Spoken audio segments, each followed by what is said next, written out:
एक भूतिया बंगला रहा करता था। उस बंगले में एक भूतिया गुड़िया के साथ एक शैतानी लड़की रहा करती थी, जो एक भूत ही थी। वह एक भूतिया गुड़िया के साथ उस महल में टहल रही होती है। दरअसल उस लड़की का पैर जमीन पे नहीं रहता है, वह शक्तियों से हवा में उड़ती रहती है। वह भूतिया गुड़िया लेके लड़की एक भूतिया बंगले के आसपास मंडरा रही होती है, क्योंकि वही उसका रहने का घर होता है। वह लड़की बहुत ही गुस्से में होती है और वह सोच रही होती है कि कैसे बदला लिया जाए इन गांव वालों से जिन्होंने उन्हें मार दिया था।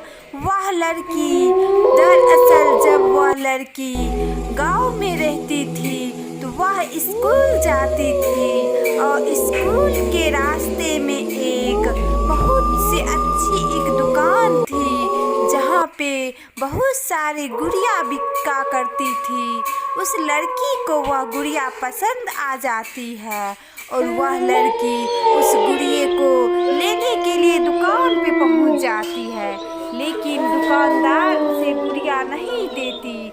यह बात उस लड़की को याद आती है तो वह सोचती है कि इन गांव वालों ने जब मैं गुड़िया चुरा ली थी तो इन गांव वालों ने मुझे पीट पीट कर मार दिया था, अब तो बदला लेना पड़ेगा।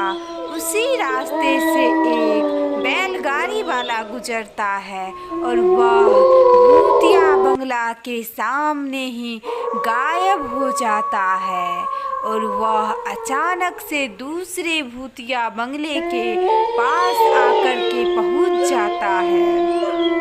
अरे अरे, ये कहाँ मैं पहुंच गया? मैं तो जा रहा था उस भूतिये बंगले के रास्ते से अपने गांव, लेकिन यह कौन सा रास्ता है? यहाँ तो चारों बगल डरावना सा दृश्य दिखाई पड़ रहा है। मुझे बचा लो ए गांव वालों, मैं कहाँ पे आकर फंस गया हूँ। पता नहीं अब मेरे साथ क्या होने वाला है। यह रास्ता तो एकदम जहाँ चुड़ैल रहा करती थी वे रास्ता और बंगला है। और अगली सुबह बहुत से गांव वाले सुबह के समय में चाय पीने के लिए चाय के दुकानदार के पास जाते हैं और सारे गांव वाले वहीं पे मिलने आते हैं। क्योंकि सुबह का समय होता है तो सारे गांव वाले टहल करके चाय के दुकान के पास जाते हैं और बोलते हैं, अरे रामू कुछ अच्छा सा चाय बना कर देना। तो तभी रामू चाय लेकर देता है और सारे गांव वाले वहाँ पे खड़े होकर के चाय का आनंद लेते हैं और बोलते हैं कि रामू तुमने तो बहुत अच्छी चाय बनाई है। तभी रामू बोलता है, हाँ आप ही सबके तो आशीर्वाद से मैंने यह दुकान चल रही है और मेरे घर भी चल रहे हैं। आप सब रोज आया कीजिए, इससे हमारी बिक्री अच्छी होती है और हमारा मन भी लगा रहता है इन गांव वालों को चाय पिलाने में। क्योंकि आप भी तो ग्राहक ही हमारे लिए भगवान समान होते हैं और हमारा यह काम है कि हम गांव वालों को काम आए। और कोई बात है क्या गांव वालों सब? तभी गांव वाले सब बोलते हैं कि अरे रामू अभी तो कुछ खास नहीं चल रहा है। सुना था कि एक बैलगाड़ी वाला वही भूतिया बंगले के सामने से गुजर रहा होता है, लेकिन वह सुबह तक पहुंचता ही नहीं है। क्योंकि वह बैलगाड़ी वाला सेठ के कुछ सामग्री को लेकर के सेठ के यहाँ आने वाला था, तो वह सेठ ही सब गांव वालों से पूछ रहे होते हैं कि कहीं बैलगाड़ी वाला यहाँ गांव में तो नहीं आकर के रुका है। तभी रामू बोलता है कि अरे ये बात तो बहुत आश्चर्यजनक है, आखिर वह बैलगाड़ी वाला कहाँ गायब हो गया है। कुछ तो पता करना ही होगा कि ये बैलगाड़ी वाला कहाँ गया है। अगर नहीं पता करेंगे तो कैसे पता चलेगा। और सारे गांव वाले इसी बात को लेकर के सोचने लगते हैं कि कोई तो बात होगी, जो वह बैलगाड़ी वाला आखिर कहाँ गायब हो गया है। और यह बात चलते ही रात के समय में वह चुड़ैल भूतिया लड़की भूतिया गुड़िया को लिए हुए गांव में भी आने लगती है और गांव में जा कर के बोलती है, अरे गांव वालों, निकलो बाहर, निकलो बाहर, मैं तुम सब गांव वाले को नहीं छोड़ूंगी। तुमने एक लड़की पर दया तक नहीं दिखाई। अरे क्या हुआ, मैंने एक गुड़िया चुरा ही लिया तो क्या हुआ, मैं गरीब लड़की थी, मेरे पास पैसे नहीं थे गुड़िया लेने के लिए, लेकिन तुम गांव वालों ने मेरी पीट पीट करके मेरी हत्या कर दी। और मैं गुड़िया तब भूत जब बन गई तब मैं अपनी गुड़िया को साथ नहीं छोड़ी। अब यह मेरी गुड़िया भी एक शैतानी गुड़िया बन गई है। अरे गांव वालों, अब तुम्हें कोई नहीं बचा सकता है, मैं और मेरी इस गुड़िया से।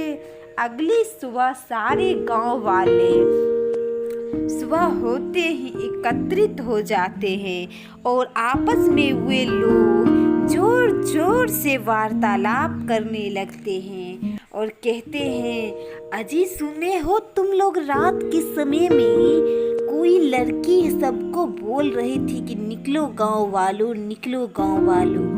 तभी उन्हीं में से एक कुबरी बुढ़िया बोलती है, अरे तुमने तो नहीं देखा था, पर मैंने थोड़ी सी खिड़की को खोल करके देखा था तो एक डरावनी शक्ल में एक लड़की जो 12-13 साल की होगी करीबन, वह भूतिया गुड़िया ले करके, चूँकि वह जमीन पे नहीं थी, वह जमीन के थोड़ी ही दूर ऊपर उड़ती हुई नजर आ रही थी।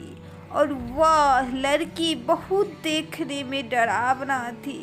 बेटा, हम तो देख कर के बहुत डर गए थे। उस लड़की की शक्ल तो अभी तक हम भूल नहीं पाते हैं कि कितनी डरावनी शक्ल है।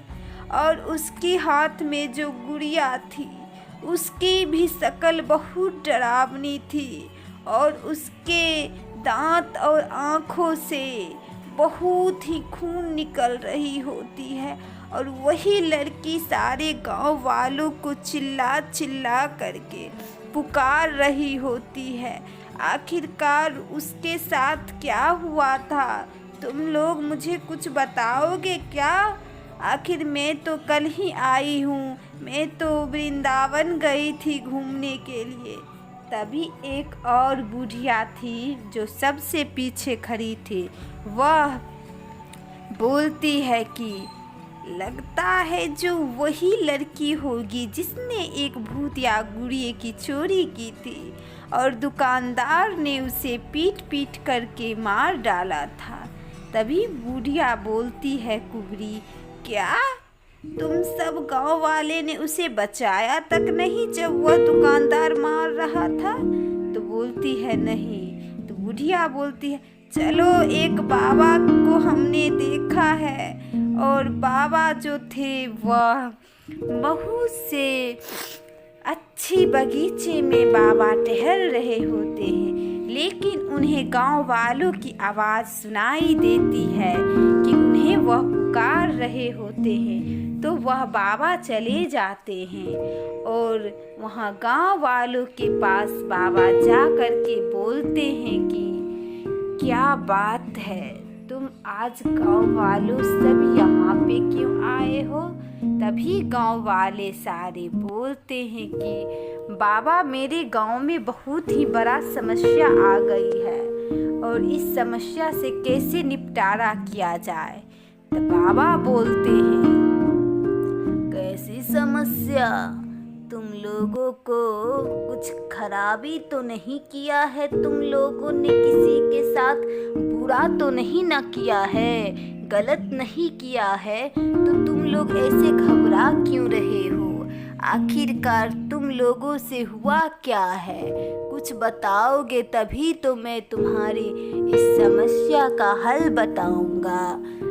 तभी गांव वाले सब बोलते हैं, गुरुजी बात उन दिनों की है जब 2-3 वर्ष पहले एक गरीब लड़की जो स्कूल जाते के समय में एक दुकानदार के सामने वह खड़ी होती है और दुकानदार के दुकान पे अच्छी अच्छी गुड़िया होती है, तो वह लड़की गुड़िया चुरा लेती है और चुराते हुए उस दुकानदार ने देख लेता है और उस लड़की को वह निर्मम तरह से मार डालता है और हम सब भी कुछ नहीं कर पाते हैं।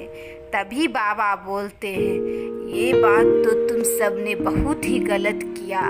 आखिरकार वह नादान लड़की थी, उसे किसी चीज़ की समझ नहीं थी, वह तो बच्ची थी। आखिर वह गुड़िया चुरा ही ली तो क्या हुआ? आखिर तुम सबको तो बचाना चाहिए उस लड़की को, लेकिन वह लड़की अब इन गाँव में भी अपना डेरा डालने को सोच रही है, मुझे ऐसा प्रतीत हो रहा है। तभी गांव वाले बोलते हैं, बाबा कुछ समस्या का हल कीजिए बाबा, नहीं तो पूरे गांव वाले को वह लड़की नहीं छोड़ेगी। बाबा हम सबके समस्या का समाधान कीजिए, बहुत आशा के साथ आए हैं हम सब, बाबा कुछ कीजिए।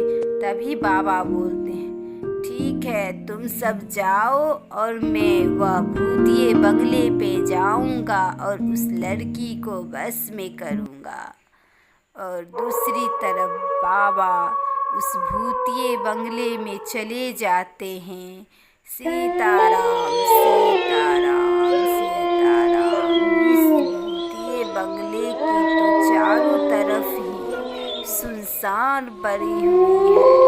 यह भूतिया बंगला तो बहुत वर्षों से बंद पड़ा है। अरे कहाँ हो लड़की, तुम कहाँ हो? सामने प्रकट हो, तुम्हें मैं बुला रहा हूँ। और अपनी शक्तियाँ कुछ मंत्र का इस्तेमाल करते हैं बाबा। वह लड़की प्रकट होती है, बोलती है, अरे ओ बाबा तुमने क्या समझा है मुझे कि मैं तुम्हारी डराने से मैं भाग जाऊंगी? कभी नहीं भागूंगी मैं, कभी नहीं। तभी बाबा बोलते हैं, अरे तुम्हारे साथ तो इन गांव वालों ने अच्छा नहीं किया है, लेकिन क्या करोगी बेटी, अब इन गांव वालों को छोड़ दो। इन गांव वालों ने अपनी गलती मान ली है। अब से इन गांव वालों ने बोला है कि कोई भी गरीब लड़की के साथ वह ऐसा नहीं करेंगे।